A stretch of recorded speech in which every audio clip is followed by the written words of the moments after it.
ရေမြို့တရားသုံးညရှိပြီဟောလားတရားနာပိဿကတော့တစ်တောင်းအောင်မလျှော့ပါဘူးတစ်တောင်းကျော်လောက်ရှိအတွင်းပိဿအပြင်ပိဿဘာသာစဟောတဲ့နေ့ကစပြီးတော့ဓာတ်ရုံရှံထွက်ခဲ့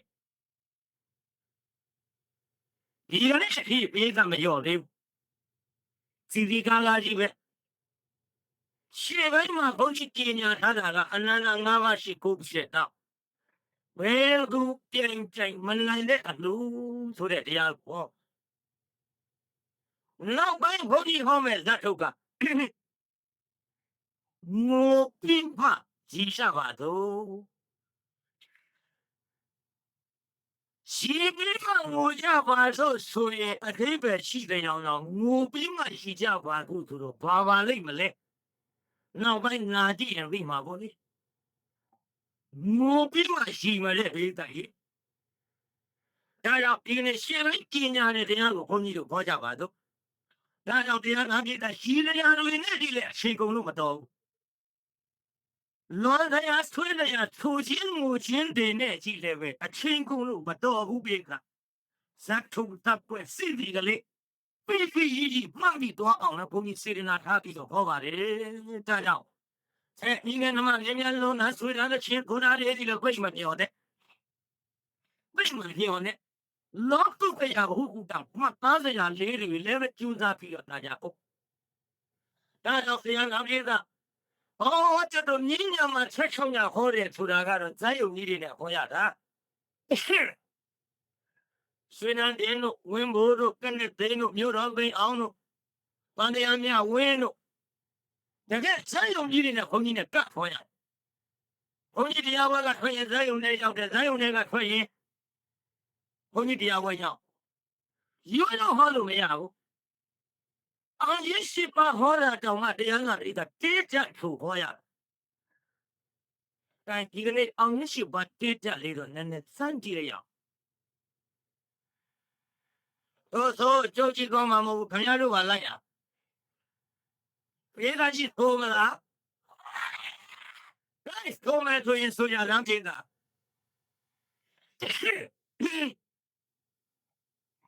မင်းမဟုတ်ဘူးဒီအလားညရသေးညတိုင်းအော်နေရတော့ခန်းခတ်ကပဲတိုင်းသူသားပြေးတာမြတ်ဒီနာအောင်မဆမမန္တေဝပုတ်တာ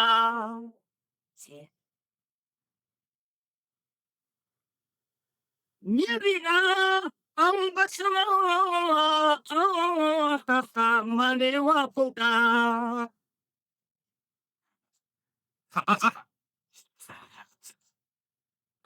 ဘာဒီကိုလဲမသိ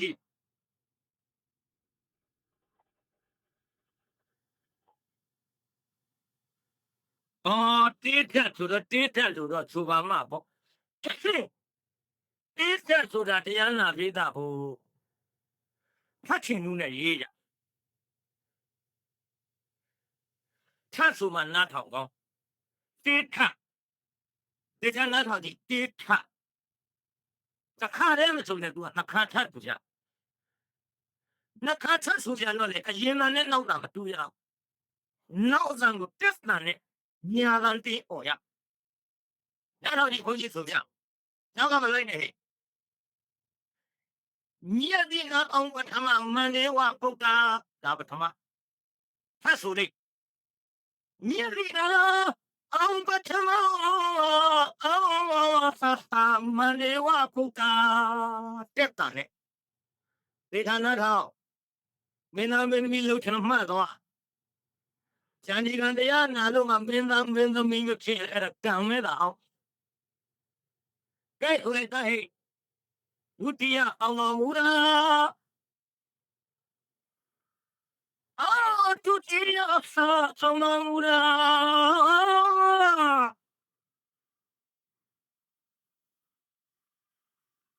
ဒီငါလည်းတော့ကောင်းနေပြီဆိုးဟာ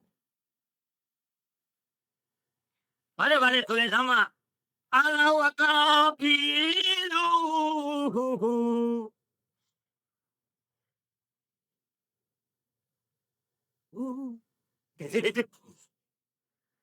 ဘာလဲဆိုသမား Nala diri karawa singo. Nala diri karawa singo. Macha kalaje tatira aunje ooh.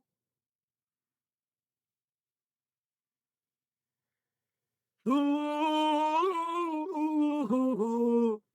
Ooh.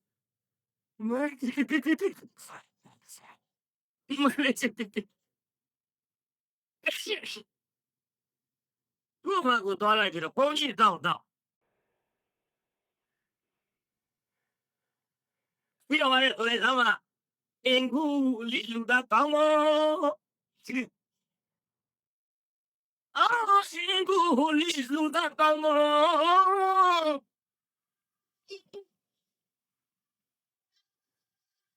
Tetsuya Sakai.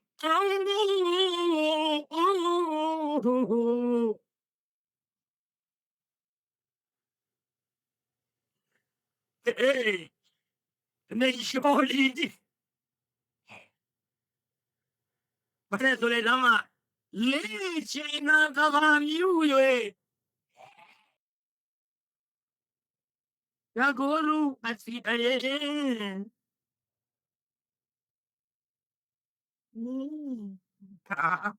Peccato no. Vale, vale, senza mamma io curo. Senza mamma io curo. Ma sono lo pongo a me. She's women, young lady, don't sound like the one I'm going to. So I'm not going to not on tea. Not on tea. Senza mamma io curo. Ma sono lo pongo a me. She đi bộ hè cũng không thuê đâu. Cô đi cô thua được không nào một. Bây giờ thuê đâu mà street xong là mình mà yêu cô đó. Mất đâu mà lâu không bộ ông nhé. Quá hề.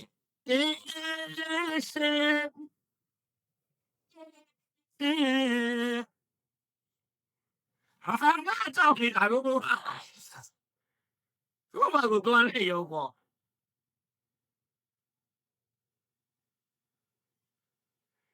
Bây giờ bạn thuê xong mà tiếp tất cả phần là xin ô. Tiếp tất cả phần là xin ô. What does the pigeon go ne?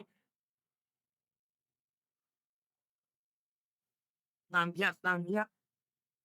Mới xem nhà lan lô lì, tambia. Ê, tập bao chat số na thọ đi. What does the pigeon go? Cái đồ làm sao?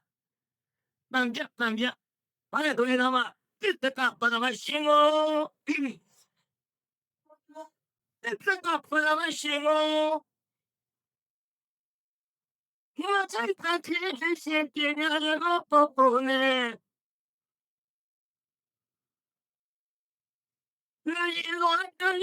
ông đi ông làm nhiều khối xin là cha cả à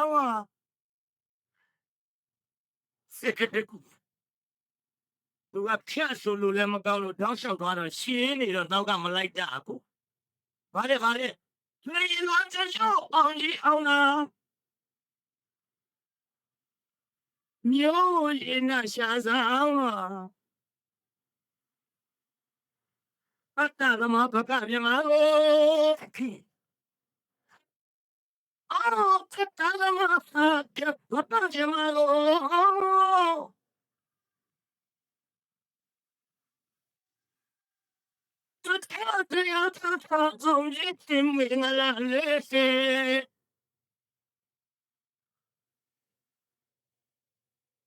qua lại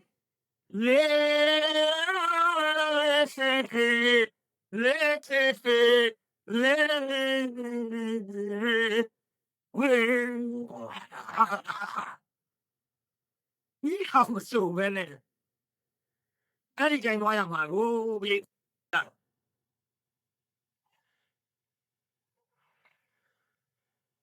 အော်တပင်လေးကြားတယ်ဆိုတော့ဒီတိုင်းဟောခဲ့ရတယ်ဘေးကဒီမျိုးဟောရပြန်တော့ဟောရတာကဇက်ယုံကြီးတဲ့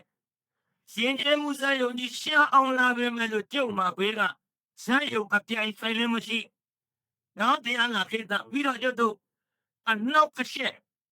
ဓာတ်ဆက်ပန်းလေးပါလေပါမမရှိတော့ပြင်းမျိုးတရားခေါ်ရတာကျုပ်အင်မတန်ငြိမ်သိမ်းပါတယ်ကိစ္စတမာရီလေးရပါတယ်စိတ်လည်းချမ်းသာပါတယ်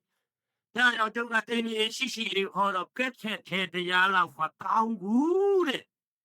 ဒါလိုဖြစ်ချင်းဖြစ်နေတတ်ပါတယ်အဲ့ဒီညနမများမှတ်သွားတာမျိုးတွေဒီအော်နေငါကသချင်းဝါဒနာဖာတဲ့ဘုန်းကြီးတညာလုံးထို့လို့ကုံတာမဟုတ်ဘူးဟဲ့ဒါတွေဒီရှောက်လို့နေလို့လည်းမဖြစ်သေးဘူးမရသေးတာကြီးအော်ဒါတော့တချို့ကလည်းပဲတရားနာပြီးသားကျန်ဒီကဘုန်းကြီးဆိုတာတဲ့မန္တလေးပေါ်ကျန်ဒီကကြောင်းတိုက်ရှိသလားတချို့ကဘုန်းကြီးကြောင်းမသိဘူးကျန်ဒီကဆိုတာမြို့မဟုတ်ဘူးပြေကမန္တလေးပေါ်လည်းကြောင်းတိုက်ကြီးမရှိမန္တလေးတောင်ရဲ့မြောက်ဘက်ကနေပြီးတော့မရယာမုန်းခုတ်သွားတဲ့ကာလန်နဘေးမှာရလာတိတ်ကျန်ဒီကဆိုတာတွန်းတော့ဘုန်းကြီးကကျန်ဒီကလာတိလာလို့ဆိုတော့မဟုတ်ဘူးမစွန်းနေတရားနာတိတ်ရွှေတွင်းကုန်းရွာဆိုတာဘုန်းကြီးတောရွာပါပဲကျုပ်လည်းတောသားပါပဲဒါကြောင့်ကျန်ဒီကတချို့မသိကြလို့ကျန်ဒီကလာရင်ကျန်ဒီကလာမဲ့အကြောင်းပြီးအောင်လို့ကျုပ်ကျန်ဒီကဖိတ်ခေါ်လာထုတ်ပြီးတော့တချင်းတို့ရေးပါအခုမန္တလေးမြို့က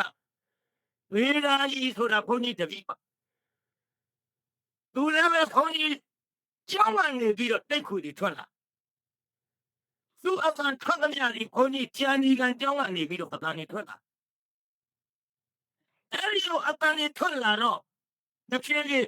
အခု offline မှာမရောက်ရင်တော့မသိဘူးထပ်ပိုင်းမြန်မာစီတော့ကျုပ်ရေးထားတဲ့ကျန်ဒီကဖိတ်ခေါ်တာတို့ဖာအကျိုး၅ပါးတို့ရှည်အကျိုး10ပါးတို့ယောက်ျားများသင်္ကန်းလှူတဲ့အကျိုးတို့မိန်းမများသင်္ကန်းလှူတဲ့အကျိုးတို့ဒါတွေဘုန်းကြီးကိုယ်တိုင်ရေးထားတာဖြစ်ပါကျန်ဒီကဖိတ်ခေါ်တာလေးတော့နည်းနည်းပြောပြရအောင်ကျန်ဒီကလာခြင်းတဲ့လူတွေပေါ့လေအဲကိုကြည့်တမ်းပြည်သားနောက်ကဖယားတရားတန်ကချွေရမိ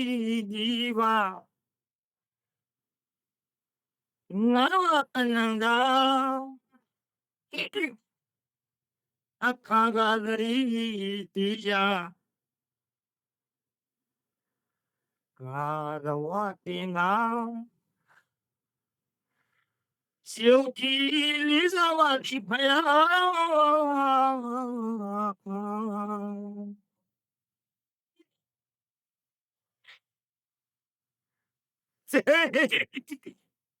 说了之后还把别的，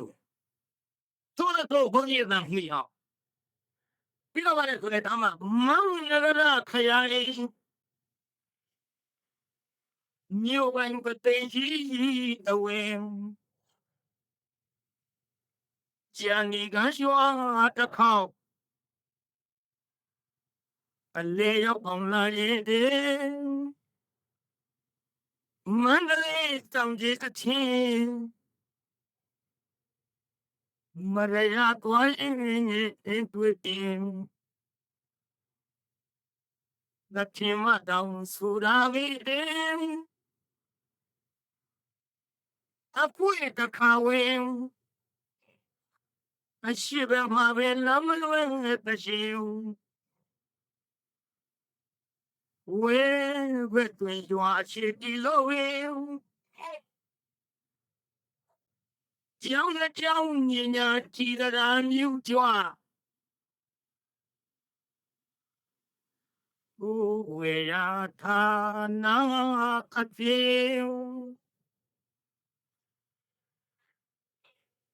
တချင်းနဲ့မကျုပ်ပြည့်စုံအောင်အဲ့ဒီတန်ရေးထားပါမန္တကရစီအိုင်မြို့ကိုင်ပသိမ်ကြီးတဲ့မန္တလေးခရိုင်ပသိမ်ကြီးမြို့အပိုင်မန္တလေးတောင်ကြီးကနေကာလလီတိုင်လာလိုက်ရင်လမ်းနဝေးမှာဝဲဘက်ကတို့တော့တရားနာတိတ်တာ မြောက်ကိုကားလမ်းကြီးထွက်သွားတာဖြစ်တော့ကားလမ်းအနောက်ဘက်ကရွာအရှိဘက်ကကြောင်းနှစ်ကြောင်းဂျာနီကန်ကနေပြီးတော့မင်းညီနောင်တွေကကျွတ်တို့ရွှေဖြင်းလေးပို့နေတဲ့မတ်ရွှေဥခေါ်တဲ့သခင်မတောင်းတော်ကိုကျွတ်တို့ဂျာနီကန်ကနေရှေ့ချိုးသွားဖြစ်ပါအဲ့တော့အဲ့ဒီကိစ္စတွေဘုန်းကြီးအကုန်လုံးရေးထားခြင်းဖြစ်ပါဘာလဲတို့လေတော့မှမန်ပြိုသန်တော်လမ်းပေါ်မှာဦးချတရားပင်မန်ပြိုသန်တော်လမ်းပေါ်မှာ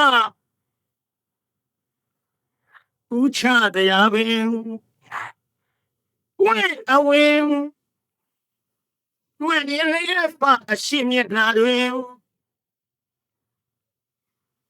ရွှေလောင်းတောင်းတော်ဦးမျိုးမဝဗုဒ္ဓဒေဒီမြေတောင်းမထရရောက်ခဲ့ရင်မြော်တိုင်းရောက်မှန်ချရင်ယောပိုင်တန်းထွေရချစ်ချမောပင်ဝင်းပြေဆိုင်ခါထားရွှေဝါအတွင်မရေလာပင်တွင်ရင်တွေ့မြင်ရမယ်အသေးကပိုင်းတန်းထိုးတာကျွတ်တို့ချန်ဒီကံဘက်ကထွက်တာကိုကပိုင်းတန်းခေါ်ပါတယ်ဒါကြောင့်မန္တလေးနဲ့မရယာအတွင်းမှာကွင်းတည်နေတဲ့ရွှေဝါရောင်တဘာပင်တွေတွေ့နေရမယ်နောက်တစ်ခါဆိုလိုက်တရားဟောအတော်ကတိကဥစတိလာဆရာတော်သခင်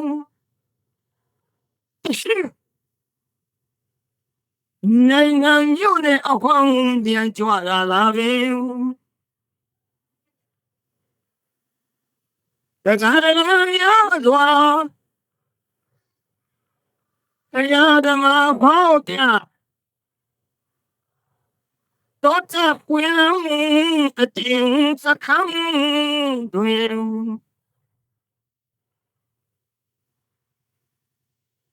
ပင်သာအာယုနိုင်ကူနောင်တရားပင်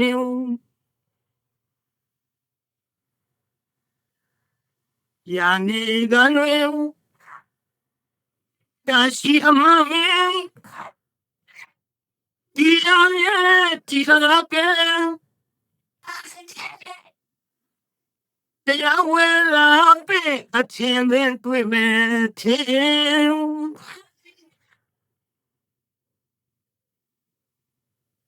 အဲ့ဒါဘုန်းကြီးအဲ့ဒီတခြင်းကစရေးပြီးတော့ဘုန်းကြီးတရားနာကိစ္စ40ပြည့်နှစ်ကထမရဲ့မွေးနေ့ကျင်းပတဲ့အချိန်ကစပြီးဘုန်းကြီးကျောင်းကစပြီးတိတ်ခွေထွက်သို့တော်လည်းပဲတရားနာကိစ္စမင်းသမီးများနဲ့ရှင်းနှီးရတာလည်းတဲတော့မကြဘူးဟိုကဘုန်းကြီးကမိပါခဲ့ဆိုအောင်းမိပါတယ်ဒါပေမဲ့လို့ဒီဘက်ရောက်တာမရောက်တာအပါအချက်ပမာဒီကင်းပြုတ်တဲ့မင်းသမီးတွေနဲ့အကြည့်ဖွဲ့အပွေးသားရလုံးမကြဘူးကျန်ဒီကဆရာတော်ငါးပေတာနဲ့ထွက်ပြေးတယ်တော်ကြဆရာတော်တရားနာကိစ္စမြင်းညာမှာတစ်နှစ်ဟာကျော်လို့ပြုတ်လာခဲ့တာကျန်ဒီကဆရာတော်မန္တလေးမြို့ကမင်းသမီးတိမ်ကြီးခင်ချုံနဲ့ထွက်ပြေးတယ်တရင်နေအော်နှစ်ကတော့တောင်မြို့မှာဒုက္ခပထမနေ့ပဲရှောက်ကျန်ဒီကဆရာတော်မဘေးတာနဲ့ထွက်ပြေးတယ်အသောတကြရုပ်ရှင်မင်းကြီးတင်ညိုနဲ့ထိုးလိုကျွတ်တော့ပြင်းအောင်မြင်ဘူးပြေးကကြီးနဲ့မဲအောင်တင်းညိုလှတော်လေးဟာငါထောင်ပြောတော့ဝပြောချင်လို့စီတော်တရားနာကိစ္စသူများတွေစီရှာဆိုတဲ့ရှုပ်ပါလို့ကြောနေမှမသိအော်တရားဟောရတဲ့အလုပ်ကလည်းဒီလိုပဲပြည့်တာမင်းသမီးတွေနဲ့ရှင်းပြီးတော့တချို့ကထင်ကြီးတယ်ပြောကြပါတဲ့ကျန်ဒီကဆရာတော်ကလည်းတိန်တော်မမွေးကိစ္စတွေပုတ်ရှာအစုံဟောတာတဲ့ဒီမင်းသမီးကသူနဲ့သိရှင်းနေတာကွာဒီမင်းသမီးကသူ့တတိတယ်ဒီဘုန်းကြီးတော့ကွာမင်းသမီးတွေနဲ့ရှင်းနေမှတော့ကွာထို့ပြီးတော့အချေတဲ့ချွတ်ပြေးပြီးတောင်ကြောင်းပြောကိုည ဘယ်လိုပြောတရားနာခေတ်ကကျုပ်တရားဟောလာတာအနှစ်20ရှိပြီနော်ခင်ဗျားတို့ရှိနှစ်လောက်နေဦးမှာပါနှစ်ကျော်နေဦးမှာပါကျုပ်ပြီးတာတိတ်ခွေတွေကြောင့်ခင်ဗျားတို့ကကျုပ်မရောက်ဘူးတရားနာတိတ်တာမအားလို့အချက်ပမာဒီမှာဝဲလက်ခန့်ဖြစ်တဲ့ဘုန်းကြီးအခုအထက်ရောက်အောင်တန့်သွားပြီကျုံရောက်တဲ့နေရာတိတ်ခွေတွေမှာတောင်ရောက်ကုန်ပါပြီကျုံမရောက်ပြင်မယ်လို့လေတိတ်ခွေတရားတွေကပြပမာဒီအနှံပြဒါချီလေးတုံးကလေးဝကျင်းတုံးအဆရှိပြီးတိတ်ရပဲတောင်ခုလို့ဒါကြောင့်တရားနာကိစ္စတိတ်ခွေတွေရောက်ပြလာရကနေပြီးတော့တစ်ဖြည်းဖြည်းဘုန်းကြီးလည်းနေကျင်ပြလို့အခုဒီရောက်ကိုယခုမှစပြီးတော့ရောက်ရပါတယ်ဗျာမှန်လားပြည့်တဲ့ကြီးဒါကြောင့်အပြောခဏခံရတဲ့ဘုန်းကြီးဆိုတော့အရေးထူးနေပါပြီစိတ်ကအသေးတွေလည်းမာနေပါပြီမနာနိုင်တော့ပါဘူးမမအေးသရှင်လို့ပေါ့လေမမအေးရပါတယ်အသေးတွေမာလို့နာလေနာတို့လာခါရှက်အပြောက်ခံရအောင်ရတော့လေအရေးထူပြီးအသေးမာနေပါပြီမနာနိုင်တော့ဘူးစိတ်ကGuys,ကတော့ကျန်ဒီကဖိတ်ခေါ်တာပြောချရဲ့ဖြင့်ကျန်ဒီကနာမဲ့တီးစင်လည်းပြီးသွားပြီငါဟောမှာဘယ်သူပြိုင်မနိုင်တဲ့အတူဘယ်တရားဟောရသေးတော့ဒီဟာဟိုရောက်ရှိတာနော်ကဲပြန်လာခဲ့တော့ဘယ်သူပြိုင်မနိုင်တဲ့အတူတဲ့ဒီနေ့ပြေးတာကြီးပါလေတော့ဘယ်သူပြိုင်မနိုင်တဲ့အတူဆိုတာတို့စရတယ်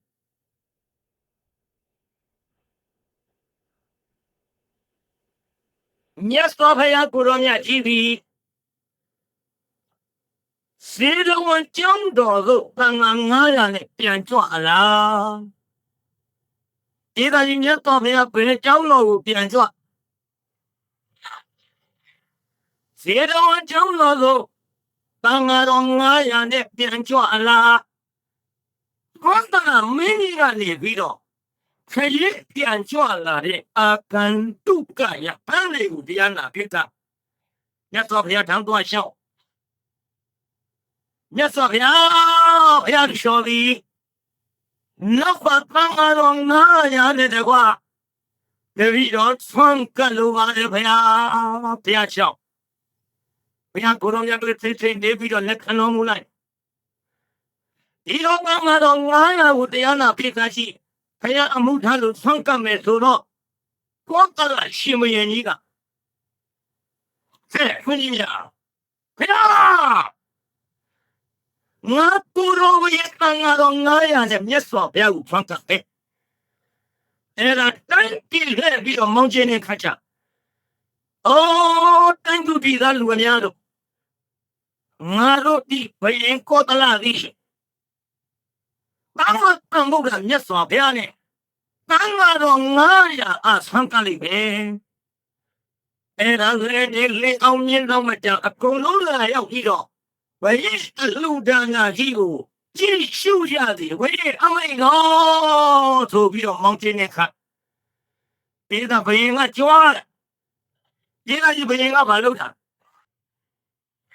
ငါလူတဲ့ကုသိုလ်ကြီးကိုမင်းတို့တိုင်းသူတီသားချင်းလာကြည့်လေကြကုန်တော့ဘယ်လေတော့တိုင်းသူတီသားတွေကတရားနာဒေသကောသလမင်းကြီးလှူတဲ့အတူကိုသွားလေ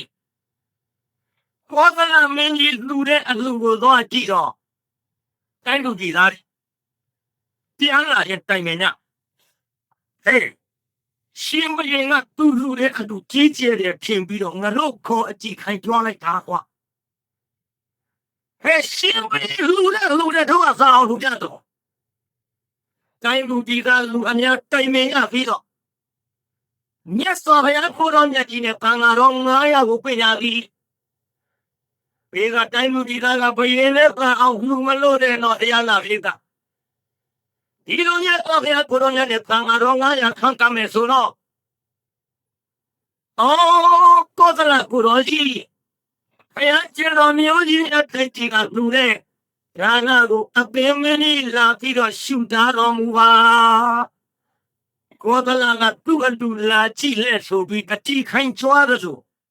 တိုင်းသူဒီကားကလည်းတရားနာပြီးလာကြည့်လဲပါသူဘုရင်ကြီးခေါ်လိုက်ရှင်ရလာကြည့်လိုက်တော့သူ့လူနဲ့ကြီးကျယ်နေပြန်ရောပြိတ္တာ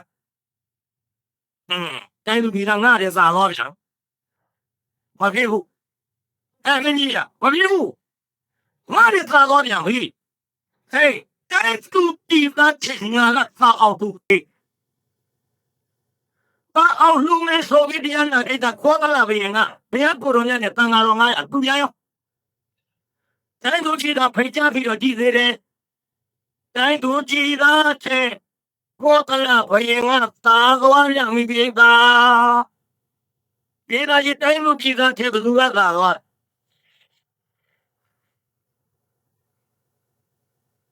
ကဲတော့နော်ဘုရားရဲ့ခက်ကဘုရင်နဲ့တိုင်းသူပြည်သားနဲ့အပြိုင်လူးနေကြအပြိုင်လူးနေကြတယ်ဘုရားမလေးခုနကဘုန်းကြီးနားထောင်ကြည့်လိုက်တဲ့အဲ့ဒီတရားဟောမယ်ဆိုတာသိလို့လားမသိဘူးခုနကဘာဥပ္ပထာတယ်ငွေ20များခင်ဗျားတို့လာခဲ့များခင်ဗျားတို့ကလည်း20ညခေါ်ရပါပြောကောင်းလဲနေဦးရဟာပြန်ရတော့ပြန်ရပြန်လာခဲ့တာငါလူနဲ့မတူအောင်ပြန်ခဲ့အလူမကျုပ်ကဘယ်သူပြန်မနိုင်နဲ့ဥပ္ပထာပြောတာဒါမဲ့ဒီပြန်ရတော့အလူဆိုတာပြန်ကောင်းပါဒီကကြီးမပြန်ကောင်းဘူးလားအဲ့တရားနာပြေကဒီကနေ့ဒီလိုလို့ဟောဒီတိတကြီးတဲ့ကငွေတစ်ထည်ကအထက်လူတဲ့ပုံကိုများဟုတ်ဖြောက်ပိုင်းကိုသွားမှဖြတ်နေဘုန်းကြီးရှိတာဖြတ်တယ်ဒီရှင်းနေဘုန်းကြီးကိုယ်တိုင်ကြီးညာအောင်ဒီနေ့ပြန်ကြည့်အောင်ဒီမျိုးကအနိုင်လုံးလူထွန်းမယ်ဆိုတာဘုန်းကြီးဒီနေ့ပြီးတယ်ပြန်ရှိမလို့တော့တရားနာပြေကကြီးအခုရှင်းမရတဲ့ခိုင်းလို့ဒီသားတွေပြန်နေပြီတရားနာပြေကရဲ့ပြန်တော့ရှင်းမရင်းကနိုင်သွားပြန်ပြီတိုင်းကူကြီးသားကဟေးဘုရင်ကြီးကတော့ချက်သားသွားပြီအသားမခံဘူးကွာတော့ကဘုရင်ချက်သားအောင်ရအောင်တော့တိုင်းကူကြီးသားကလူလိုက်ပြန်တော့ဘုရင်ချက်သားသွားပြန်ရောဘုရင်ကရေးဒီကခုသူကလာသွားပြန်နောက်ပေါ်လာဘုရင်ကြီးကတော့ကြာလာတဲ့ခါပြန်ဟာဟေးအသားမခံဘူးကွာဘယ်ကိုပြင်းငါမလာအောင်လူဟဲ့ငါကိုပြင်းတဲ့လူတွေမနိုင်အောင်ငါလူမဲကောကလာဝေးငါချက်လူလိုက်တော့တိုင်းသူပြည်သားထက်သားနေပြန်ပြီမိသားစုကသာသွားပြန်ဒီလိုနဲ့ကူလိုက်ကြတာတရားနာပြေကရေဟောချုပ်ကျင်တောင်ရှိသွားပါတဲ့မြို့ဒီကခွဲငကျင်တော့ရှင်မင်းကတိုင်းလူကြီးကနိုင်အောင်မလူနိုင်တိုင်းလူကြီးကလည်းရှင်မင်းကိုနိုင်အောင်မလူနိုင်သူမသားကိုသာဖြစ်နေတာကိုလေဘေးကပါရရဒီတော့ဘယ်ရင်ကြီးသိဖြစ်ပြီးဒီကဘယ်ရင်ကြီးမှဖြစ်သွားစိတ်ကြည့်ပြီးပြီးတိုင်းချက်တော့လာပဲအဲ့ဒီအုတ်ထုတ်တယ်ဘယ်ရင်တော့ပြီးတော့ဒီတိုင်းသူကြီးသားများမနိုင်လို့ရှိရဲ့ငါဘယ်ရင်လောက်လာတာဘာအထူးရှိမလဲခက်ပြီးငါလို့သူလို့နေအောင်လုပ်ရပါမယ်တော့လေဘယ်ရင်ညောင်တော့မအားရခေါက်ပြီးတော့ကြောင့်ပဲလည်းတော့ကြောင့်ဟိုပဲဆောင်လိုက်တော့ကြောင့်တလုံးညောင်လုံးမှာသင်ပြီးတော့တရားနာပြီးသားလမ်းလျှောက်လိုက်တော့ဒီခပ်ပြီးတနည်းတော့ဖြစ်နေတော့ဟောမန်လိကံမိရားကြီးသူ့ပါရောက်ပါဟောတော့ဗျာမောင်တော်ဘုရားကြီးဝဲတော်လည်းမတည့်ဆက်တော်လည်းမခေါ်ဘယ်တော့မောင်တော်ဘုရားဘယ်လိုဖြစ်လို့တော့ဖြစ်အောင်ဒုက္ခရောက်နေရတာတော့ငါအကြောင်းရစိတ်ဆင်းရဲတရားရှိလို့လေမလေးမေးရခွာပြီးမိဘခေါင်းရဲ့ခုမှလာမေးရပါလားတိုင်းသူကြီးသားတွေနဲ့ငါနဲ့အပြိုင်လူနေကြတဲ့ကိစ္စတိုင်းသူကြီးသားငါကသူတို့ချက်သားအောင်မလူနိုင်လို့ငါစိတ်ဆင်းရဲနေတယ်နေပါဦးဘယ်ကြီးရဲ့တဲ့အခုဘသူကသားနေလို့သူတို့ကသားနေတာကိုဘယ်ကြီးအုတ်ထုတ်တဲ့ဘယ်ကိုတိုင်းသူကြီးသားကသားတယ်သူကလောကကြောက်ပါအဲ့လိုခြေသားကိုဘယ်ကနိုင်အောင်မပြန်နိုင်ဘူးဆိုတဲ့လောကထုံးတာမရှိပါဘူးနိုင်အောင်လေဘောဘယ်ရှိမလေးမင်းနိုင်နေအခုချောင်းချင်းရှိပြပြိုင်နေတာသူတို့ကကားနေတဲ့အချိန်တိုင်းအခုတခါငါလူမဲ့အလှည့်ရောက်လာပြီငါလူပြီးသူတို့ကငါချက်သားအောင်ထဆူးနေဦးမှာပဲကွ ဝယ်ချမ်းသာတဲ့ဆိုပေမဲ့လေတိုင်းဘူးကြီးလာကငါ့ထက်လူလေးဝေးမရှိအောင်ဘာကလေးဖြင့်လူပါပြီးတယ်လို့ဘယ်လိုဝင်ပြီးတော့မပြောနိုင်အောင်ကူးနေကြတယ်ကွလွယ်ပါလေဗျာမောင်ခရကဒီကိစ္စတော့မှအချောင်တောင်းနေတဲ့တရားနာကိစ္စမန်လိကအင်တန်လိမ္မာတဲ့မိမနော်ဒီကကြီးမန်လိကမလိမ္မာဘူးနော်လိမ္မာတဲ့နေရာမှာတော့လူသားပွဲကြီးစေအောင်လည်းမန်လိကလုပ်ခဲ့တယ်ဘယ်လူသားပွဲကြီးလို့ကြည့်တရားနာကိစ္စကိုယ်ကဖျင်းလေးရှိမရတဲ့ရောက်ကိုလိုချင်လို့သူလည်းငါအမဲလို့ဆိုပြီးတော့အရုဏဝတိမြင်တဲ့ပုမုဒ္ဒရာကြောက်ရှာခိုင်းရှင်းရုံးမိချက်ရထွက်သွားတဲ့ကတနာပိတ်တော့ဟိုလူပဲချက်ရှိမလို့မဆက်နိုင်တော့ဘုရားကျောင်းတော်သွားဖို့ကောသလဘုရင်ကြီးကကြာကူကြီးစိတ်နဲ့တညာလုံးအိတ်မပြောဘူးဟိုကောင်တော့ပြောင်းလာဘူးတတ်ကြည့်ကြုံလဲသူမရမိဘုရားမြောက်ယုံနဲ့မိဘုရားမြောက်ယုံမနဲ့ဒီကြံချမ်းနေတော့ပြုံးနဲ့ညအပန်းနဲ့ဒီလေးကိုခေါ်လာဒိုးဆိုပြီးတော့တလုံးနာတော့ဆိုပြီးတော့အပန်းလေးလုံးဒုတနာသောသူတွေအပန်းလေးလုံးပေါ်လာတော့ပြောင်းဆိုလီဘယ်နဲ့အပန်းကြီးပါလေအပန်းနဲ့ကြီးလေးနဲ့ဖြစ်ဘူးပုံနာတွေမေးပါပဲတဲ့ပုံနာတွေမေးလိုက်တော့ပုံနာတွေကလည်းတရားနာပြတဲ့ရေးပြည်ရင်နဲ့ရှောက်ချာရတော့ဘယ်မှမတွေ့ဘယ်တွေ့မလို့မြေဒါကအေဝံမေတုတန်နဲ့ရှိတဲ့ကိစ္စအေဝံမေတုတန်နဲ့ရှောက်ချာတာမှမဟုတ်ဘဲနဲ့သူတို့ရှာချင်ရှားနေတော့တွေ့ဘူးခေါ့မပြီးဘူးဆိုတော့လေတို့မင်းဆရာလုံနေပြီးတော့နန်းကြခွိုက်ကောင်ထားပြီးအလလားပဲတို့ပြီးတိုင်းပြည်ကနှင်းထုံမှဆိုရစေမင်းမင်းတန်းပင်မှဆိုရစေဟဲ့မဖြစ်ဘူးဒီလိုလုပ်ကြတော့တိုင်းနေပြီးတော့ကိုအကြီးဒီတန်ရဲ့ကြီးလေးကတခြားကြောင့်မဟုတ်ပါဘူးကိုတော်ရှိအသက်အတွက်ဆိုရပါတယ်ဟင်ကဲအသက်အတွက်ဆိုရရင်ရရရပါလေချီပြီးတော့ငါအတွက်များအသက်ရှိအောင်လုပ်ကြတာမဟုတ်မှန်လားပါဗျာကိုတော်ကြီးအသက်ရှိရန်အတွက်ရှင်းရပူတော်ရပါလိမ့်ယောက်ျားတရားမိန်းမတရားချင်းတရားမြင့်တရားစိတ်ကလားတရားကျွန်းတရားကျွန်းယောက်ျားကျွန်းမိန်းမတရားစီစရပါလိမ့်ဗျာတပ်ပြီးတော့လေချောင်းလေးနဲ့မြင့်လာပူတော်မှကိုတော်ကြီးတစ်သက်ချမ်းသာပါလိမ့်မယ်ဗျာဘာမှမသိတဲ့ရှင်မင်းကြီးဘာမှမသိတဲ့ပုံသားတွေကပြောကိုကားဖြစ်ကုန်ရောစီတရားနာဖြစ်တာအကုန်လုံးတတ်မဲ့တော်ဝါဒီအကုန်လုံးညောင်မင်းကြီး11ထွက်တာ11ချိုးဆိုပြီးတလားကြီးတမလို့အဲ့ဒီကိစ္စကျွတ်ကြတော့မလိကံပြီးရကြီးကမောင်ရဆူနေနဲ့ဟိုအပန်းရပါပါလေအမလေးခုမှမေးကလားနှမတော်ရဲ့မောင်ဖျားလေအသက်ပြေးပြေးကြောင့်ရင်းနာပူတော်မလို့ဒီလိုဒီအကြောင်းပဲခွဲလို့ဆိုတော့မှမလိကရှိဘာပြောမောင်ဖျားရဲ့တိုင်းပြည်အုပ်ချုပ်ဘရင်လို့ပြောအစားကြီးပိုက်ကောက်စားပြီးစဉ်းစားညာနေလိချင်းမလေးဘာမှမသိတဲ့ရှင်မင်းကြီးကဘာမှမသိတဲ့ပုံသားတွေရဲ့တက္ကနာထောင်ပြီးလေချင်းမောင်ရအဲ့ဒါကတော်ဝါဒီကအလုံးမဖတ်တော်ရည်တရားဒီဖတ်လို့သူများအသက်တွေပေးမှသူများမျက်ရည်ပေါကြမှာမောင်ဖယားအသက်ရှည်ရမယ်ဆိုတာမိမထွက်လေးနဲ့တွေ့ကြည့်ပါဦးရောအမျိုးဒီဘယ်လိုလုပ်မလဲမောင်ဖယားပုံသားတွေဘာမှမသိပဲနဲ့လောကသုံးလောကထူထမ်းပတ်တဲ့ညနဲ့ဆော်ဖယားရှိပါရဲ့ကနေမြတ်ဆော်ဖယားတော့မမေးပဲနဲ့မင်းပြောတော့လွယ်တာငါနဲ့ဖယားနဲ့မသိခန့်တဲ့အောင်မဟုတ်ပဲနဲ့အိုင်ပေါ်လာကဖယားနဲ့ခန့်မတင်ဘူးတဲ့တိုင်ကမတော့ရှိကတော့မောင်ဖယားလိုက်ခဲ့မောင်ဖယားလိုက်ခဲ့ဆိုပြီးဘယ်အကြောင်းတော့ဘောတော့မှဟိုခင်ဗျားလည်းအတားခိုင်းရမှာတူလို့ကုန်နေကြရှင်မင်းပေါ်အလားကိုမြတ်စွာဘုရားကဒါကတော့အဲ့ဒီတန်လေးကတင့်တွေ့လည်းမဟုတ်ဘူးတိုင်းသူကြီးသားအတွက်လည်းမဟုတ်ဘူးပြန်ပြီးဘယ်ခေါင်းကြီးအတွက်လည်းမဟုတ်ဘူးဟောငါရဲ့နောက်တော့ကတော့ဆက်တော့ရလက်ထက်ကသူများရဲ့တားဖြိုတမ်းပြီးရောကမ္ဘာလေးရှိမရတဲ့ကိုချက်စီခဲ့တဲ့那去打猎要几苦，老啥工兵个嘢嘛，那业务员嘛看下来这个咯，那业务员那你知道啊？你超纲的情况咯，我那里去看嘛，有的为咱们是为嘛？一旦老那这他们回路，那他我们就难买，有土地点就挂的，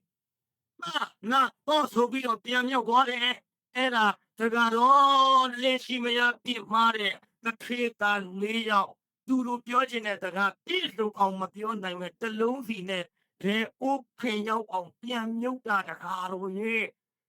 အဲ့ဒါလိုလဲဟောလိုက်ရောကောသလကြီးကသူများမရကြာကုန်မဲ့စိတ်ကူးနေတော့ဆိုတော့ကောင်းကြီးထီးသွား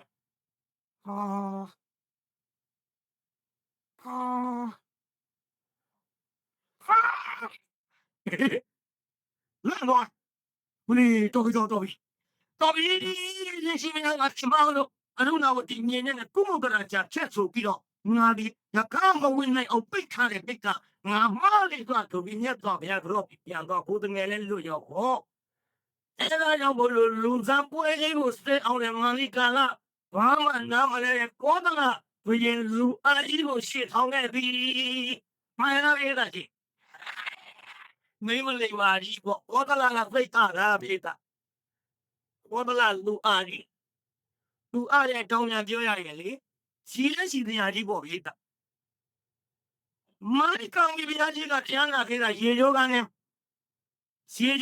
မှာဝင်ပြီးတော့ကျွတ်ချီတော့ဆေးတော့ပေါ့လေချီဆေးတော့ပေါ့သူ့တော့မှခွေးလေးတဲ့ကောင်ကနောက်ကတကောင်းကောင်းလိုက်ခြေတော့မလေးကကြီးပါလို့တော့လေချီသေးတယ်ဆိုကြတဲ့ကချီတော့ကိုလက်နဲ့ဂုံပုတ်တဲ့အခါမှာခွေးကနောက်ကမတူတော်တို့ရဲ့စကျင်းနဲ့ဖြင့်မိဖေးခေါင်းကြီးပြုတ်ပေမဲ့လို့ပါရမှုကြတဲ့ချိန်အဲ့ဒီချိန်ခါမှာဘယင်းကြီးလေသာဘယင်းကတီလို့မြင်တဲ့ချိန်ခါမှာချိတာမိမယောမိခွေးတဲ့ပြောရတယ်မိမယောလို့ဟောလိုက်တော့လေမန်လီကကောတလလူအားကြီးကိုမိမပရိရဲနဲ့ဘယ်လိုလိမ့်နေထင်တော့တင်မင်းကြီးဘာလို့ကျွန်တော်မျိုးမကိုမိမယုတ်ပြောတယ်ကြည်သားနေရှိချိုးကနဲ့ခွေးနဲ့ပြောပါလေအပြင်ကြီးငါကိုဒီလိုမဆွဲနဲ့ချမ်းမဆွဲနဲ့ဟောဒီရှိချိုးကတယောက်ခဲဝင်နှစ်ယောက်ချင်ရတယ်မယုံရင်ပင်ဝင်ကြီးအားလိုက်တဲ့ဘယင်းကြီးသူကိုယ်တိုင်ဝင်ကြည့်တော့မိဖုရားကလေသာပတင်းကကြည့်ရင်းနဲ့ဝင်သွားတဲ့ရှေရိုးကန်းတွေကဘယင်းကြီးကိုနှမ်းပြီးတော့တို့ရောက်ကြီးပြန်တို့ရောက်ပါရှိဒီရည်ငါဘာလို့ကိုရုံမှာပြောတင်ဘယင်းကြီးလူမိဖုရားကြီးကြည့်ပါလေကနဲ့ရှေရိုးကန်းနဲ့စိတ်မနဲ့ပြောပါတယ်မင်းရမ်းမပြောနဲ့မလို့နဲ့ငါကိုယ်တိုင်မျက်ကြည့်တန်တာဒီရိုးကတဲ့ဟုတ်ကိုတယောက်သေးဝင်နှစ်ယောက်ချင်ရတဲ့ရေရိုးကဟုတ်တာကိုတောက်အားတန်ပြေကုတ်ထုတ်တဲ့ဘယင်ဖြစ်ပြီးတော့ဒါကြောင့်တရားနာခေတာအဲ့ဒီလိုအားတဲ့ဘယင်ကြီးကိုလိန်ငါအောင်ကြခဲ့တဲ့မန်လိကံမိဖုရားကြီးဟောဒီကနေ့ကလာမရဏပန်းတော့မာသွားလိုက်တာပြေတာဒီလိုလူစားပွဲရှိတဲ့အောင်လုပ်ခဲ့တာလေဟောဒီအပရိကဒါနာရှိသူအကြံပြပေးခဲ့မှာလေဒါတွေကိုအာယုံမပြုတ်နိုင်ပဲနဲ့မောင်ဖယားကမောင်ဖယားတော့ငါမောင်ဖယားကိုလေးလင်းလှည့်ပြပြီးတော့သူ့စိတ်မနဲ့ပျော်ပါတယ်လို့ပြောခဲ့တာရှုံးတာပဲကုသိုလ်ကောင်းမှုတွေတတိမရနဲ့ရှာပဲနဲ့ငါမောင်ဖယားပေါ်ပြမမှုလေချင်းမောင်ဖယားပေါ်ငါလိမ့်မိလေချင်းအဲ့ဒီမကောင်းမှုလေးကိုတမ်းရကုတ်စားနဲ့မရဏပနာဇောတချက်ပါပြီးတော့တည်သွားတဲ့ရှိကမှာဝိစီခုနှစ်ရက်ရောက်ရပါဗျာမိမဒီမှသွားကြဒီမျိုးကတကမလေးအထူးအမေတို့ယောက်ျားအောင်းမတဲ့နေတယ်ဘာပြောဘူးမလုံးနဲ့ဗျလင်းသဘောကောင်းသမျှခင်ဗျားတို့စောင်းလို့ရှိရင်အပွဲချောင်းတာဗျာကြည့်မလေးကံကြီးဗျာအပွဲရသွားအဝိစီရောက်တော့ကောင်းကလာပြီးရင်ငါမိဖုရားကြီးပဲရောက်တော့ဘုရားကိုတော်မြတ်တော့မေးမှာမင်းမဆိုပြီးတရားနာဖြစ်တာဘုရားเจ้าတော့သွားဘုရားကိုတော်မြတ်ကမေးခွင့်မပေးမင်းပေးလေဘုရားကရဲ့အကယ်၍မေးခွင့်ပေးလိုက်လို့မေးရင်တကားတော့အဝိစီမဲ့ဆိုတာဘုရားကိုတော်မြတ်ကလက်ညှိုးထိုးပြရတော့ပါဒီလိုအဝိစီမဲ့ဆိုတာလက်ညှိုးထိုးပြလို့ရှိရင်တဲ့ဒါတော့လိမ္မာတဲ့မိဖုရားအမလေးအလူဒါနာဒီပြုခဲ့တဲ့မိဖုရား ဖယားနဲ့တန်ဃာတော်တွေကူပေမဲ့လို့အဝိစီအခွဲကြတာလေးမတားနိုင်ဘူးဒီဒါနတွေပြုတာလူတာဖယားကိုယ်ကဘာအကျိုးရှိမလဲလို့ကောသလဘုရင်ကြီးကပါနောက်ကလိုက်ပြီးတော့အလူဒါနတွေဖြစ်စီဒီသူကအဝိစီကြမှာဖယားကခနာလို့ဒါကြောင့်တရားနာကြည့်တော့ခုနှစ်ရက်နေခွင့်မပေးမင်းကိုမရအောင်ဘုရင်မေ့ရတော့ဘုရားကဆုထားခုနှစ်ရက်ကျော်လို့ရှိရတော့မလိကလည်းလက်ပြရောက်ပြီးအဲ့ဒီအချိန်မှာဖယားကိုတော်မြတ်ကသတိရပါသေးတော့တဲ့မေးခြင်းမေးပါသေးတော့သူပွင့်ကွေးလိုက်တော့မှမေးတဲ့အချိန်ခါမှာနတ်ပြည်ရောက်တဲ့သူပြောတော့ကုသဒါနကောသလဖြစ်မပြီးရှာဘူးပေါ့ဒါကြောင့်တရားနာဧကကြီးအဲ့ဒီလိုလိမ္မာတဲ့မန်လိကာဒီတိုင်းသူဒီသားနဲ့ပြိုင်နေတဲ့လူကြီးပွေချောင်ပေးတော့မယ်ဧကကြီးဘယ်သူကချောင်ပေးမှလဲလို့ဘယ်လိုလုပ်မလုပ်လို့အကြံတောင်းလိုက်တော့ကောသလဘုရင်လူအကြီးကိုမန်လိကာကမောင်းဖျားဒီကိစ္စငါမတော့တည်ရင်မယ်ငါတော့စီတယ်မယ်ဗျာလူတော်မှလည်းအကုန်ပြောမိပြီခေါက်ကြီးမောင်ဖျားရဲ့တဲ့တက်စီအုပ်ချုပ်တဲ့ဘုရင်ကကျင်းသူတီသားကိုမနိုင်ဘူးဆိုတာကြားသူဝင်ကြားမှမကြားဘူးပဲနဲ့ကြားမှမကြားဘူးပဲနဲ့နမတော့ဒီမမဲမောင်ဖျားတီလို့လို့ပါလာတလေးအနီခေါ်တဲ့တင်ချက်ကိုမနဲ့ထိုးရမယ်နန်းတော်ထဲမနဲ့ထိုးပြီးတော့မောင်ဖျားကြည့်တဲ့လူတွေကတော့အပြင်ဘက်ကခြိပါလိမ့်မယ်မောင်ဖျားရှာဖို့ကချီးပြီး900ပြေးကရှိပါတယ်လို့နောက်ပြီးတော့ချင်းအကောင်ကြီး900ထင်းမင်းအကောင်တော့မင်းသမီး900မင်းသမီးဘယ်လောက်တဲ့ဒီကတင်းသားတော့မန်လိကာချီးပြီး900ဟာရှင်မရင်မရှိတယ်ပြီးတော့လေ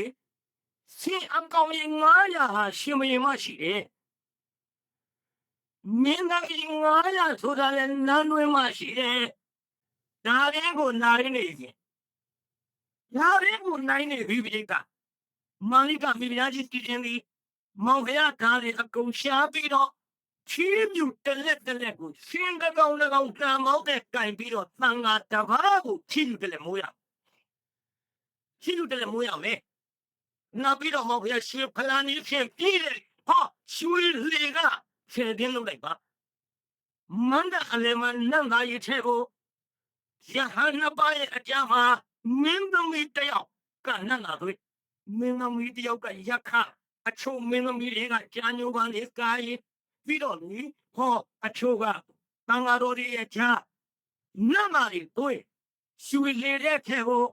ကြာညိုကာyiနဲ့မင်းသမီးတွေကရွှေလေတဲ့ကထည့်ထားတဲ့နတ်မာတွေကိုကြာပန်းနဲ့ယူပြီးတော့အခုအထွန်းနာရလာရဲ့ပြလာအောင်အဲ့ဒါလို့အလုံးပြည်တင်ပြီးတော့မောင်ဖျားရဲ့ဒီလိုတူလိုက်ရဲ့တိုင်းသူပြည်သားကိုမနိုင်မဲနေပါမလားဟဲ့ဖိနေမြဖျားမိရခေါင်းကြီးမလေးကပြောတဲ့အားလုံးစီတင်ညဆိုတော့တရားနာပေးဆိုင်ရဲ့အတီးစင်းနဲ့လောက်ပြီးဆိုကြပါလို့ဗျလောက်ပြီးတော့တိုင်းဦးကြီးသားလူများတို့ကားပြီးလူရဲ့ဒါနလာပြီးတော့ကြည့်လိုက်ကြကုန်တော့ကြည့်လိုက်ကြကုန်တော့ဆိုပြီးတော့ဖိတ်လိုက်တဲ့ဒီသားတွေလာကြသံဃာတော်900နဲ့ဘုရားကိုရောနဲ့ကြွလာပြီကြွလာတော့တရားနာပေးဆိုင်ရဲ့သံဃာတော်တွေကိုဆင်းနှကောင်ချစ်ယူတလက်တီမိုးရချီးယူတလက်တီမိုးတဲ့ရှိခါမှာတန်ဃာတော်တွေလည်းကြွလာရောတရားနာပေးတာဆင်းနှကောင်တို့နဲ့စိတ်ကဘာလို့နဲ့ဒုက္ခပဲဒီပြားကြီးမောင်ရပါတော့ဗျာခက်တော်တာပဲဘာမှလိုလေးမရှိဒီပြင်ဟာပြောတရားမလို့ဆင်းနှကောင်လို့နေတယ်မောင်ဖျားရဲ့တဲ့ခင်အကောင်900ကိုစမ်းကြည့်အုပ်ထုတ်တဲ့ဘုရင်ကရှိဘူးလားရှင်နေတော့အများကြီးရှိတာပေါ့လိမ်မာတဲ့ထင်ထီးလူကန်ပြီးတော့ရဟန်းတပါမိုးဖို့ခင်အတွက်ကမရှိဘူးခင်တိုင်းနေပဲရှိတယ်မောင်ဖျားမပူနဲ့ရှင်ရတဲ့ကောင်ခေါ်ရဲ့ရိုင်းဝဲချိုးဝဲမုံယုံဝဲဆိုတဲ့ဘယ်စင်တယ်မနိုင်တဲ့ရှင်တဲ့ကောင်ခေါ်ရဲ့ဟဲ့အမတို့ဒီတော့အဲ့ဒီစင်ဘယ်နာထားမောင်ဖျားကလည်းပြူနေ新疆路也是讲那他家伙，路那他嘞，马拉毛呀，我的妈呀，做到一个他了呀。ဒီကလူဖမ်းလက်ပြတေအောင်တဲ့အင်္ဂုလိမာနကိုရောကြီးနောက်မှာထင်တိုင်းထားကြထင်တိုင်းမှာလေတရားနာပိတာဘလောက်ပင်ကြံဘလောက်ပင်ရိုင်းတော့လေဟောအင်္ဂုလိမာနအပါရောက်တော့ချီးပြူကန်ပြီးတရားနာဖိတ်လိုက်လေ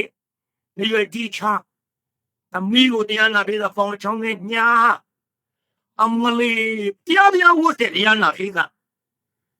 ဒါကြောင့်တရားနာပိတာကြောင်းပြန်ရောက်တဲ့ခါကျတော့တန်ဃာတော်တွေကမင်းနဲ့ငါချင်းအင်္ဂုလိမာနတဲ့ပင်အင်မတန်ကျမ်းတဲ့ဆင်ကြီးတင်ပွားထားတာတင်ကြောက်ဘူးလားတဲ့စီတော့အင်္ဂုလိမာနမထွေကြီးကငါရှင်လို့တဲ့ငါမကြောက်ပါဘူးတဲ့အဲ့ဒါတရားနာပြီးတော့မြတ်စွာဘုရားသွားလျှောက်လိုက်ပြီအင်္ဂုလိမာနကြီးကသူ့ကိုယ်သူရဟန္တာလို့ပြောနေတယ်ဗျာမကြောက်ဘူးလို့ဆိုနေတယ်ဗျာဒီတော့မှမြတ်စွာဘုရားကိုယ်တော်မြတ်ကလည်းခြေစားလို့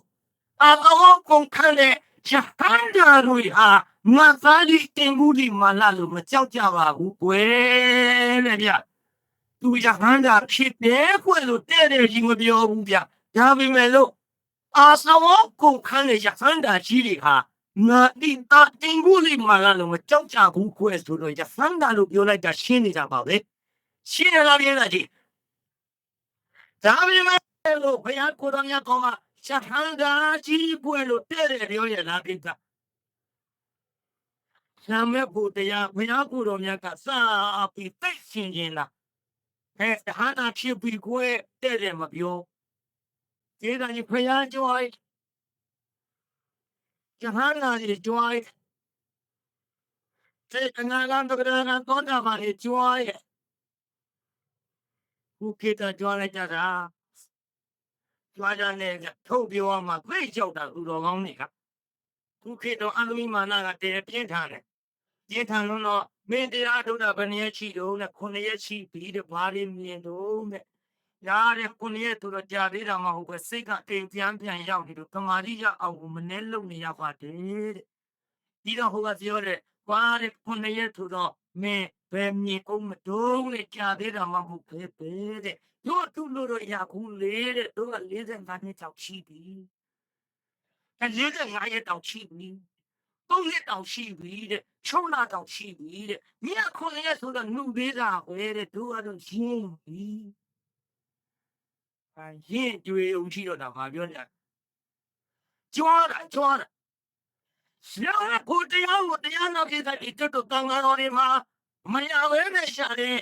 မမြင်မဲနဲ့မြင်တဲ့ကမ္မထအရေးနဲ့မပေါ်မဲနဲ့ပေါ်တယ်လို့ထုတ်ပြောလို့ကိုမဆိုထားနဲ့ရဟန်းတော်တွေသိငါထွက်ခါကဒကာဓမ္မတို့ငါဒီထက်ကလေးမိုးတဲ့ကြောင်းလေးမှာခေါင်းပါစွာကျင်တယ်လို့တောင်းမှမပြောရပါဘူးတဲ့ဗျာလူတွေရဲ့ကိုယ်တော်ကံမပထားတရားထေမချက်လုံးရတဲ့ဓမ္မဖို့တရားကိုမရဘဲနဲ့ရတယ်လို့များပြောခဲ့ကြလေကျွမ်းခဲ့ရှင်လေဟောခွာရာဇိက၄ပါးထဲမှာစတုထခွာရာဇိကရှိပါလားမျိုးရဟန်းတော်တွေတော့ဘုရားကိုယ်တော်မြတ်ကဒီလိုပြညာပါလေကနေတချို့ကတရားအထုတ်တဲ့လူချင်း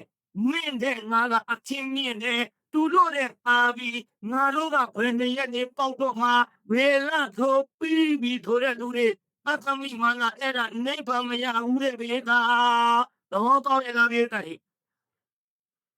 တရားတော်မှာဉာဏ်ဤတို့တရားတော်ကခိုးခတ်သွားလိုက်တာကွာနဲ့ဘယုဒုက္ခနောက်ရမပြောနဲ့စေတနာ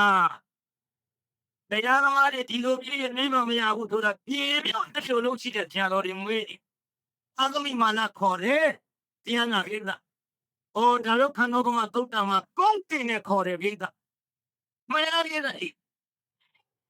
ဒါတော့တရားနာပြေးတာဒီကင်ကူဒီမာလာကြီးဟာနာဖြစ်တယ်လို့တဲ့တယ်မဖြောဒါပဲမဲ့လို့သူနဲ့အလားတူဖြစ်ဖန်နာတွေမထောက်ကြဘူးဆိုတော့ဖန်စာဖြစ်တယ်ပြောလိုက်တာပြီးမသွားဘူးလားပြေးတာချင်းခိုင်အဲ့ဒါလို့ဒါနာဒီလူလိုက်တာပြေးတာတိုင်းသူပြည်သားတဲ့ခါကောဒီပေါ့တာဦးလားပြေးတာချင်းကြည့်လေတရားနာပြေးတာလူတာ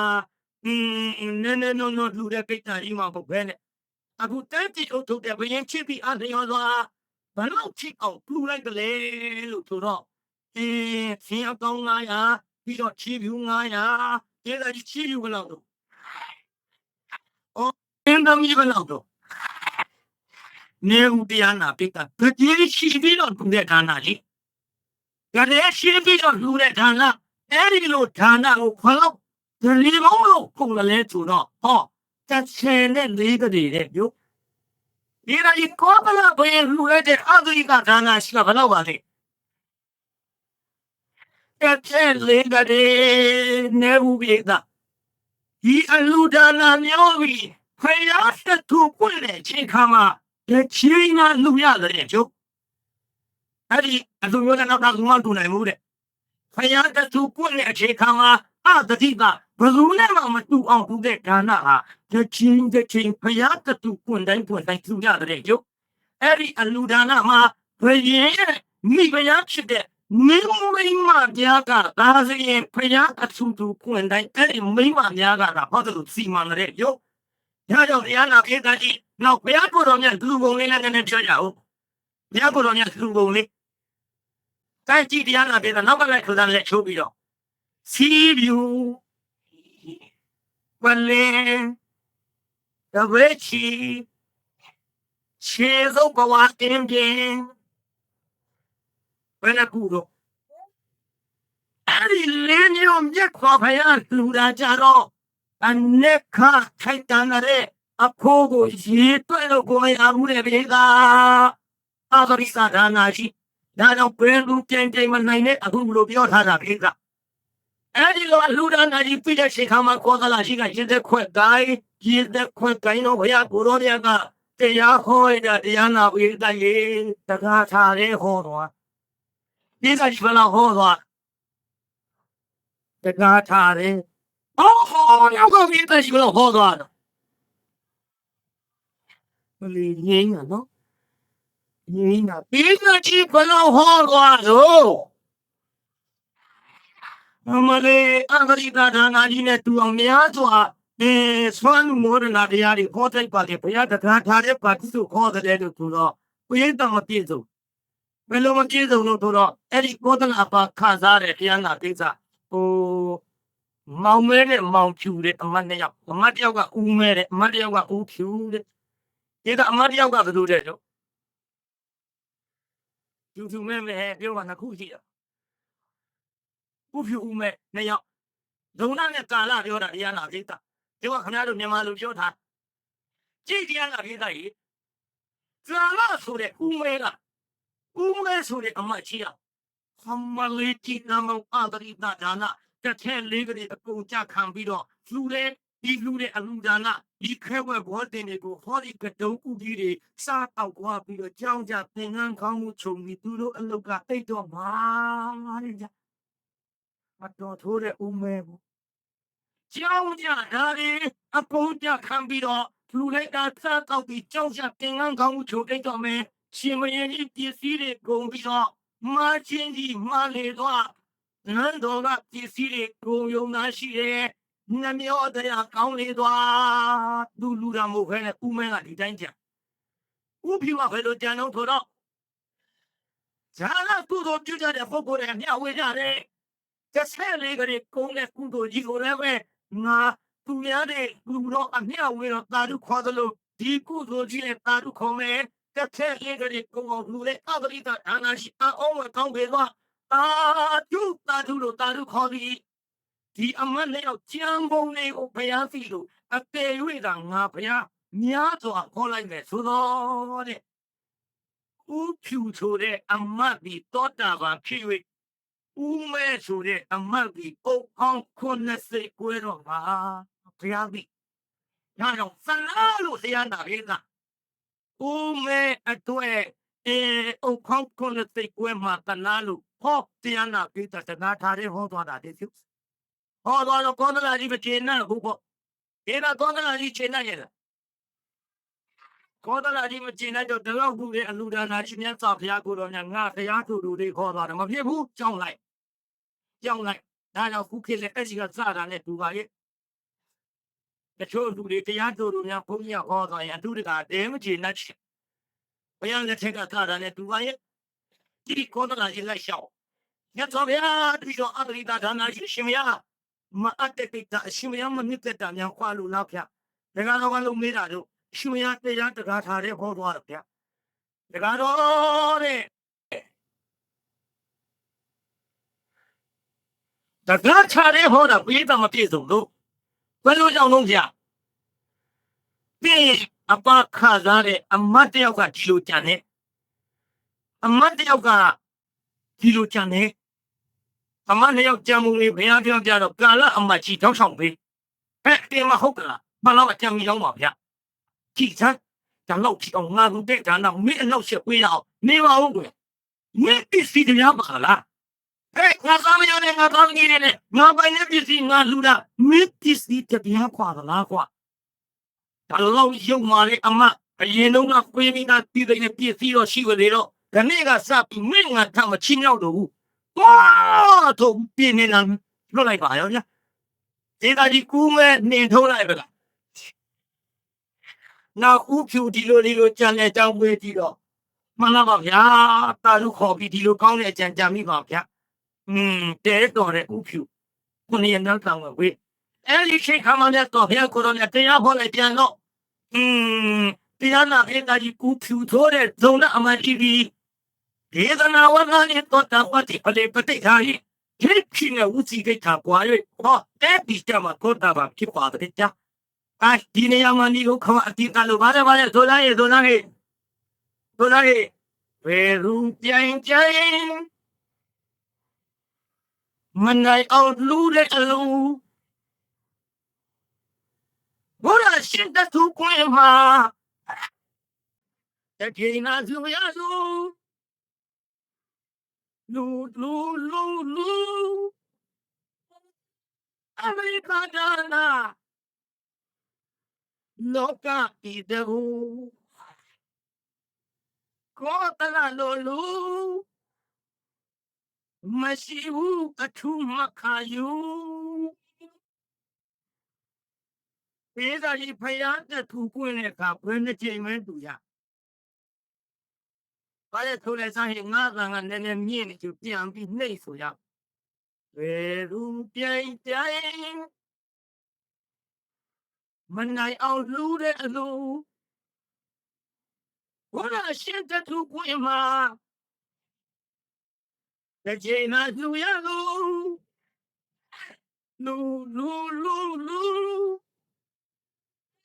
အမရိကန်နာလောကတည်တဲ့ဘူးကိုတလာလူမရှိဘူးအထူးမခါယူဒီမျိုးလာဖရွေနာဒီမျိုးလာဖရွေနာမရအကွတ်အားတဲ့ခါလူဘယ်ကူနဲ့မတူပြင်းရင်လုံးပြင်းညာဘုရားအတွက်ကိုကျိုးသားသာလည်း